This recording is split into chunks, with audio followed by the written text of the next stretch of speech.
வணக்கம். இன்னைக்கு நாம பார்க்க போறது தமிழ்நாட்டுக்கான ஒரு முக்கியமான வானிலை எச்சரிக்கை பத்தி தான். அடுத்த சில நாட்கள் ரொம்பவே கவனமா இருக்க வேண்டிய நேரம். வரப்போற கனமழை, அப்புறம் ஒரு புது புயல் எச்சரிக்கை. இத பத்தின எல்லா விவரங்களையும் வாங்க இப்ப விரிவா பார்க்கலாம். முதல்ல ஒரு முக்கியமான விஷயத்த சொல்லிடுறேன். அதிகாரப்பூர்வ அறிவிப்புல வந்த ஒரு பெரிய எச்சரிக்கை இதுதான். டிசம்பர் 10ஆம் தேதிக்கு அப்புறமா ஒரு புது புயல் உருவாக வாய்ப்பு இருக்கு. ஆமாங்க, இது ஏதோ சாதாரண மழைக்கால மாதிரி இல்ல. நிலைமை கொஞ்சம் தீவிரமாகி இருக்கு. சரி, இதுக்கு என்ன அர்த்தம்? வாங்க பாப்போம். சரி, முதல்ல இந்த புது புயல் எச்சரிக்கைனா என்னன்னு கொஞ்சம் ஆழமா புரிஞ்சுக்கலாம். அது எப்போ உருவாகும், அதோட தன்மை எப்படி இருக்கும், நாம எதெல்லாம் எதிர்பார்க்கணும். இங்க நாம கவனிக்க வேண்டிய முக்கியமான விஷயம் என்னன்னா, இது வெறும் தொடர்ந்து பெய்கிற மழை கிடையாது. அதிகாரிகள் ஒரு புது வானிலை அமைப்பையே கண்காணிச்சிட்டு வராங்க. டிசம்பர் 10க்கு அப்புறமா இது ஒரு புயலா மாறுறதுக்கு வாய்ப்பு இருக்குன்னு சொல்லியிருக்காங்க. சரி, இப்போதைக்கு என்ன நிலவரம்னு பார்ப்போம். அந்த புயல் உருவாகிறதுக்கு முன்னாடி, அதாவது டிசம்பர் 10ஆம் தேதி வரைக்கும் தமிழ்நாட்டுல வானிலை எப்படி இருக்கும் வாங்க பார்க்கலாம். ஏற்கனவே பாத்தீங்கன்னா பல மாவட்டங்களுக்கு கனமழை எச்சரிக்கை கொடுத்திருக்காங்க. செங்கல்பட்டு, சென்னை, கடலூர், நாகப்பட்டினம்னு தமிழ்நாட்டோட பல பகுதிகளில் இப்போதே அதோட தாக்கம் தெரிய ஆரம்பிச்சிருச்சு. அதனால புயல் வர்றதுக்கு முன்னாடி அடுத்த சில நாட்களுக்கு தமிழ்நாட்டுல பல இடங்கள்ல மிதமான மழை தொடர்ந்து பெய்யும்னு வானிலை ஆய்வு மையம் சொல்லியிருக்காங்க. ஓகே, அடுத்து ரொம்ப முக்கியமான பகுதி. டிசம்பர் 10ஆம் தேதிக்கு அப்புறம் என்ன நடக்க போகுது? அந்த புது புயல் உருவாகும் போது மழையோட தீவிரம் எப்படி இருக்குன்னு பார்க்கலாம். டிசம்பர் 10க்கு அப்புறம் ஒரு பெரிய மாற்றம் இருக்குன்னு சொன்னேன் இல்லையா? அதாவது மழையோட தீவிரம் ரொம்பவே அதிகமாக போகுது.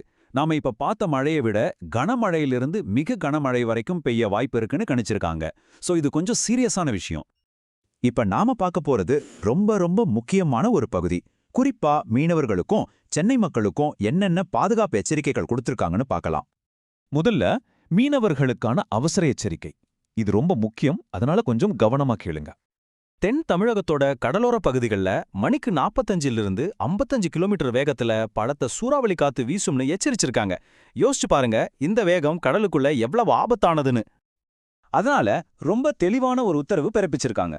பாதிக்கப்பட்ட பகுதிகளில் இருக்கிற மீனவர்கள் யாரும் அடுத்த அறிவிப்பு வர வரைக்கும் கடலுக்கு மீன் பிடிக்க போகவே வேண்டாம். இது உங்க பாதுகாப்புக்கான ஒரு மிக முக்கியமான அறிவுறுத்தல். கண்டிப்பா இதை ஃபாலோ பண்ணுங்க. சரி, மீனவர்களுக்கு அடுத்து நம்ம தலைநகர் சென்னைக்கு என்ன மாதிரியான வானிலை முன்னறிவிப்பு இருக்குன்னு பார்க்கலாம்.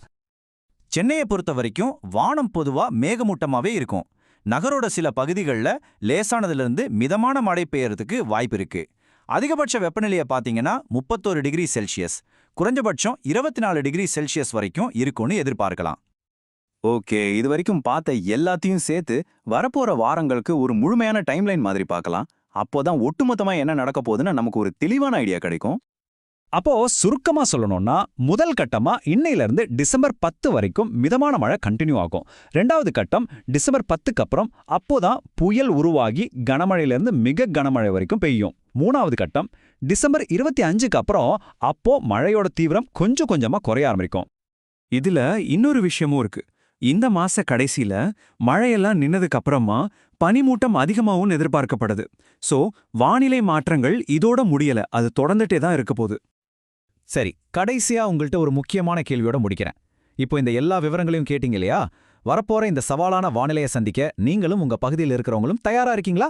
யோசிங்க, பாதுகாப்பா இருங்க, ரொம்ப எச்சரிக்கையா இருங்க.